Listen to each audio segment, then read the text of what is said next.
It's a common problem. Students get an assignment back and immediately check the grade, ignoring the teacher's suggestions for improvement. But when educators separate feedback from grades, learning takes off. A 2021 study found that students who saw the grades after they saw their feedback did better on subsequent assignments by 2/3 of a letter grade.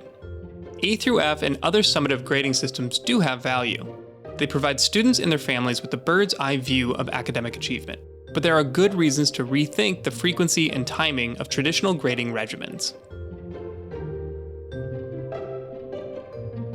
The average teacher spends 5 hours each week grading papers and assignments.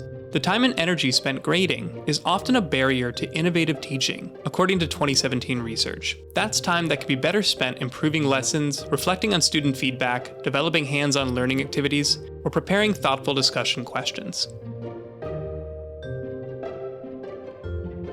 While they can feel like objective benchmarks, grades often fail to provide reliable information about student learning.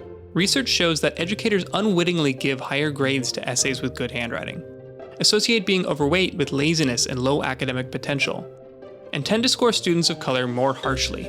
Essays and other written materials are notoriously difficult to grade objectively, and seemingly standardized options like multiple choice tests have the potential to incorporate bias or give misleading information about what students actually know. The compulsion to grade everything can push teachers to reduce assignments, limiting a student's chances to practice and improve. Without enough opportunities to try, fail, and try again in a low-stakes environment, students are far less likely to grow and improve, especially on complex tasks like writing or solving hard math or physics problems. Grades might motivate high performers, but for average and struggling students, summative grades don't seem to light a fire. According to motivation researcher Chris Holloman, the push for high marks doesn't always result in better performance or deeper learning, and students aren't necessarily driven to do their best work by grades alone. In fact, a 2018 study found that traditional A through F grades not only increased anxiety, but also made students more likely to avoid challenging courses.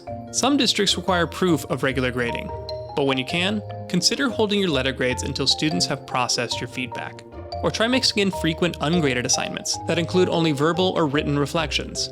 You can also give more practice quizzes, ask students to assess each other's work, or use low-stakes formative assessment tools instead of high-stakes alternatives to keep the focus on progress and learning, not the grades.